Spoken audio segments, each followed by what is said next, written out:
Hello friends, welcome to my channel. हम लोग M Laxmikant book से जो सीरीज स्टार्ट किए हैं उसी क्रम में आज हम पढ़ने वाले हैं भारतीय संविधान की विशेषताओं के बारे में। तो आज हम इसका पार्ट 2 पढ़ने वाले हैं और कल हमने इसका पार्ट 1 पढ़ लिया था। तो हम इसमें 10 पॉइंट पढ़ चुके थे और आज 11वें पॉइंट से शुरू करने वाले हैं। एम लक्ष्मीकांत की बुक किसी भी एग्ज़ाम के लिए काफ़ी इंपॉर्टेंट है और पॉलिटी के लिए काफ़ी फेमस बुक है। अगर इस बुक को एक बार अच्छे से पढ़ लिया जाए तो उसके बाद किसी भी एग्ज़ाम में आपसे कोई क्वेश्चन नहीं छूटेंगे। तो हम इस बुक को ऐसे शॉर्ट नोट्स बना के पढ़ रहे हैं। उम्मीद करती हूँ कि आपको ये वीडियो पसंद आएगी। अगर वीडियो अच्छी लगे तो इसे लाइक और शेयर करें और चैनल को सब्सक्राइब करें। तो चलिए स्टार्ट करते हैं। आज का पहला पॉइंट है धर्मनिरपेक्ष राज्य। हम इससे पहले 10 पॉइंट कर चुके हैं कल वाले वीडियो में। तो अगर आपने अभी तक उस वीडियो को नहीं देखा है तो उसे आप देख लीजिए। तो धर्मनिरपेक्ष राज्य, तो भारतीय संविधान भारत को एक धर्मनिरपेक्ष राज्य घोषित करता है। तो भारतीय संविधान में पहले धर्मनिरपेक्ष शब्द शामिल नहीं था। इसे 1976 में 42वें संविधान संशोधन के तहत शामिल किया गया। तो इसके तहत कुछ परिवर्तन किए गए जिससे कि भारत धर्मनिरपेक्ष राज्य बना। इसे देख लेते हैं। प्रस्तावना प्रत्येक नागरिक के आस्था, पूजा अर्चना और विश्वास की स्वतंत्रता की रक्षा करती है। तो प्रस्तावना में से प्रावधान है जिससे कि प्रत्येक नागरिक के आस्था, पूजा अर्चना, विश्वास और स्वतंत्रता की रक्षा होती है। नेक्स्ट पॉइंट है कानून के समक्ष समान तथा कानून की समान सुरक्षा। तो इसके अनुसार सभी नागरिक कानून के समक्ष समान है और उन्हें कानून का समान संरक्षण प्राप्त होगा। नेक्स्ट है धर्म के नाम पर कोई भेदभाव नहीं। तो धर्म के नाम पर किसी व्यक्ति के साथ कोई भेदभाव नहीं किया जाएगा। भारतीय संविधान में ऐसा प्रावधान है कि धर्म के नाम पर किसी भी व्यक्ति के साथ कोई भेदभाव नहीं किया जाएगा। नेक्स्ट है सार्वजनिक सेवाओं में सभी नागरिकों को समान अवसर। तो सार्वजनिक सेवाओं में सभी नागरिकों को समान अवसर दिया जाएगा और धर्म के आधार पर किसी के साथ भी कोई भेदभाव नहीं किया जाएगा। नेक्स्ट है व्यक्ति को किसी भी धर्म को अपनाने एवं पूजा अर्चना करने का अधिकार। तो प्रत्येक व्यक्ति को ये स्वतंत्रता है कि वह अपने मन से कोई भी धर्म अपना सकता है और किसी भी देवी देवता की पूजा अर्चना कर सकता है। इसके लिए राज्य उस पर कोई दबाव नहीं डालेगा। नेक्स्ट है प्रत्येक धार्मिक समूह को धार्मिक मामलों के प्रबंधन का अधिकार। तो प्रत्येक धार्मिक समूह को अपने धार्मिक मामलों के प्रबंधन का अधिकार है। और सहकारी शैक्षिक संस्थान में किसी प्रकार के धार्मिक निर्देश नहीं दिए जाएंगे। यानी कि जो सरकारी शैक्षिक संस्थान है उसमें किसी प्रकार के धार्मिक निर्देश नहीं दिए जाएंगे। धर्म के आधार पर कोई पढ़ाई नहीं होगी।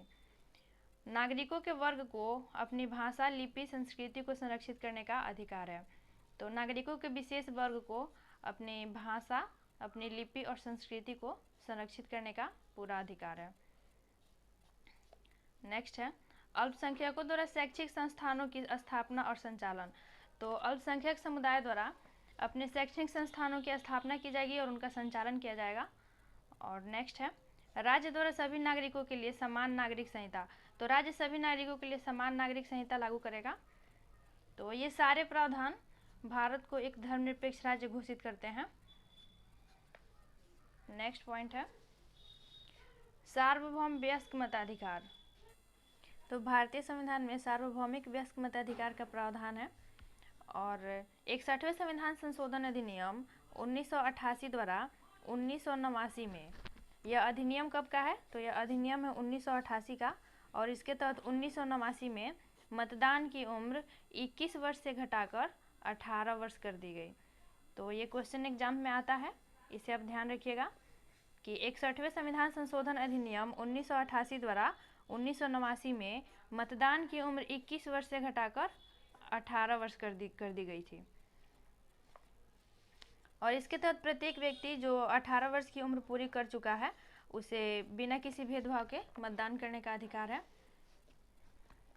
नेक्स्ट है एकल नागरिकता। तो भारत में एकल नागरिकता का प्रावधान है, यानी कि भारतीय नागरिकता। भारत के सभी नागरिकों को एकल नागरिकता है। जैसे कि अमेरिका में दोहरी नागरिकता का प्रावधान है। इसके तहत प्रत्येक नागरिक के पास एक देश की नागरिकता है और एक राज्य की नागरिकता है। लेकिन भारत में इस तरह का प्रावधान नहीं है। भारत में एकल नागरिकता का प्रावधान है और प्रत्येक व्यक्ति का, चाहे उसका जन्म किसी भी राज्य में हुआ हो और या किसी भी राज्य में रहता हो तो उसके जो अधिकार हैं वे दूसरे राज्य के नागरिकों के समान है। तो भारत में एकल नागरिकता का प्रावधान है।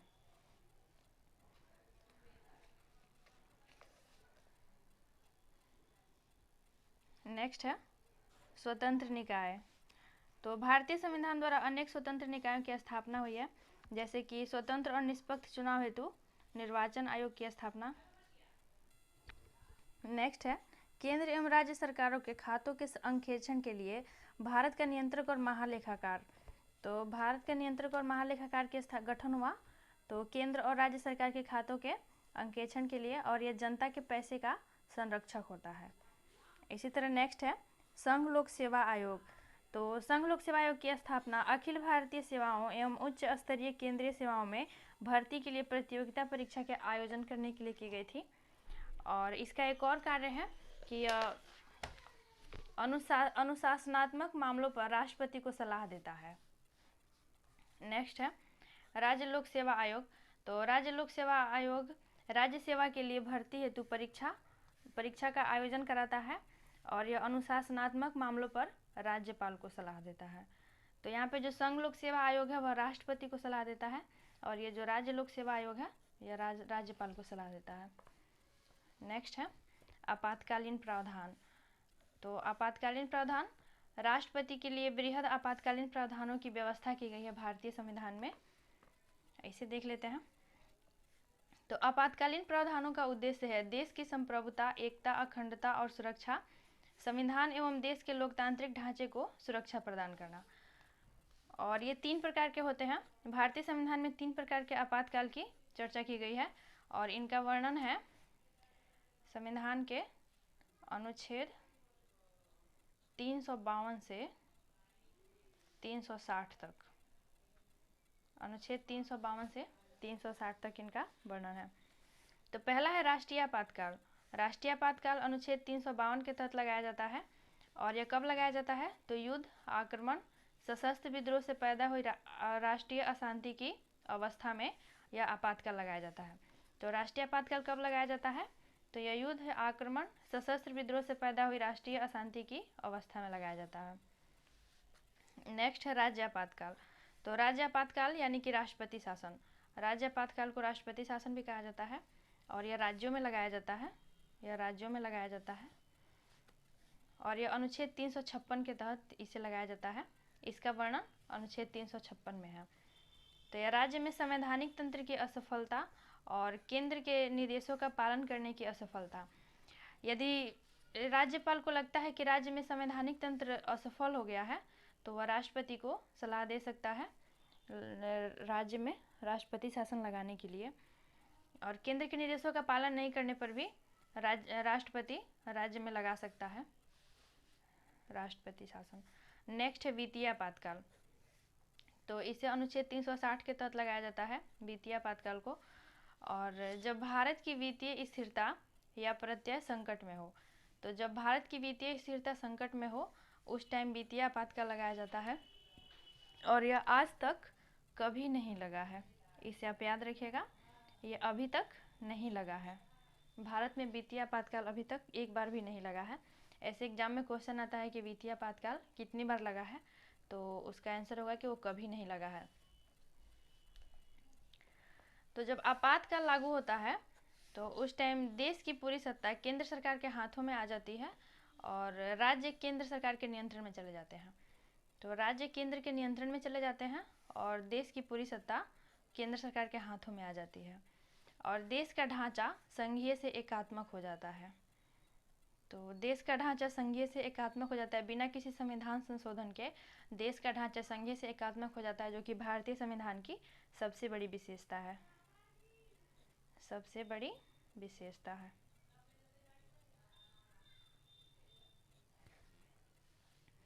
नेक्स्ट है त्रिस्तरीय सरकार।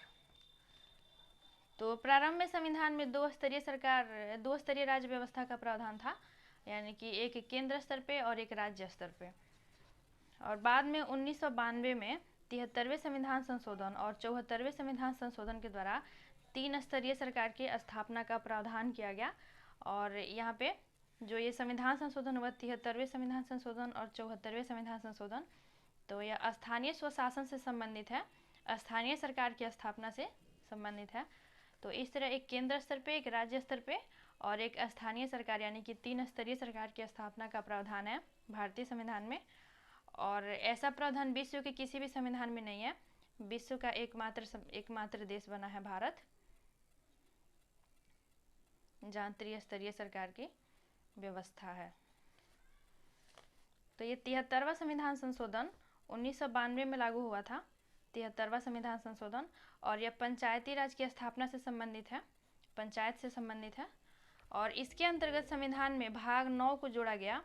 इस 73वें संविधान संशोधन के तहत भाग 9 को जोड़ा गया और अनुसूची 11 को जोड़ा गया।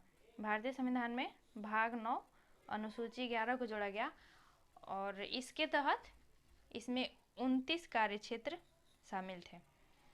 ये जो 73वां संविधान संशोधन हुआ यह पंचायत से संबंधित है, 1992 में हुआ था, पंचायत से संबंधित है।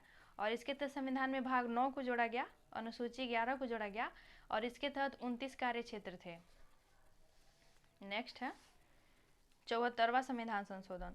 तो यह संविधान संशोधन भी 1992 में हुआ था, 74वां संविधान संशोधन, और यह नगर पालिका से संबंधित है। 74वां संशोधन नगर पालिका से यानी कि शहरी स्थानीय निकाय, शहरी स्थानीय निकाय से संबंधित है। और इसके तहत भाग 9A को जोड़ा गया। भारतीय संविधान में भाग 9A को जोड़ा गया और अनुसूची 12 को जोड़ा गया। भारतीय संविधान में अनुसूची 12, 74वें संविधान संशोधन के तहत भाग 9A अनुसूची 12 को जोड़ा गया और इसके तहत 18 कार्य क्षेत्र थे। तो ये भी क्वेश्चन आते हैं कि कितने कार्य क्षेत्र शामिल थे। तो ये जो 73वां संविधान संशोधन हुआ था उसमें 29 कार्य क्षेत्र थे और ये जो 74वां हुआ था उसमें 18 कार्य क्षेत्र शामिल थे। नेक्स्ट है सहकारी समितियाँ। तो सहकारी समितियाँ भी एक इसकी विशेषता है भारतीय संविधान की। और ये 97वें संविधान संशोधन के तहत 2011 द्वारा, ये 97वां संविधान संशोधन कब हुआ था? तो यह 2011 में हुआ था और इसके द्वारा संवैधानिक दर्जा में संरक्षण दिया गया। इन सहकारी समितियों को 97वें संविधान संशोधन अधिनियम 2011 के द्वारा संवैधानिक दर्जा और संरक्षण दिया गया और इसके तहत 3 परिवर्तन किए गए। ये संविधान में 3 परिवर्तन किए गए। तो ये परिवर्तन कौन कौन से हैं? तो इसका पहला परिवर्तन है सहकारी समिति का गठन, यानी कि सहकारी समिति का गठन करने का अधिकार मौलिक अधिकार बन गया और इसे किस अनुच्छेद में रखा गया? तो अनुच्छेद 19 में रखा गया। तो अनुच्छेद 19 के तहत सहकारी समिति के गठन का अधिकार मौलिक अधिकार बनाया गया। और इसके 2 और परिवर्तन हैं, उसे देख लेते हैं।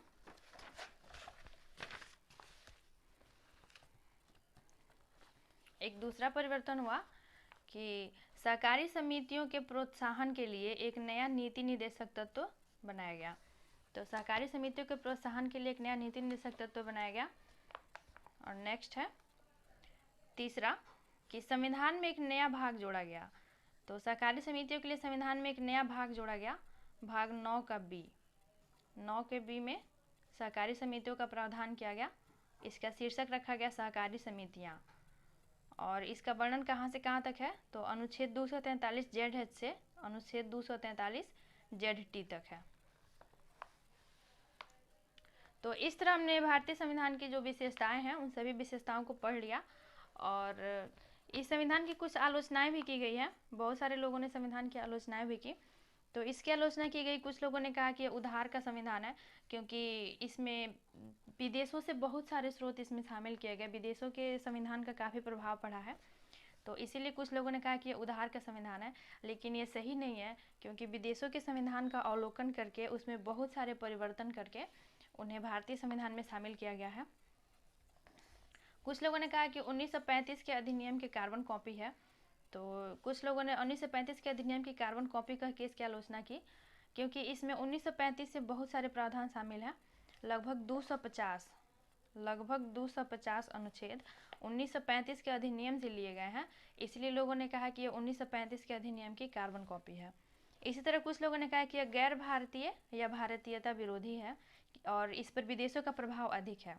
तो विदेशों का प्रभाव अधिक है ऐसा कहकर कुछ लोगों ने कहा कि यह गैर भारतीय या भारतीयता विरोधी है।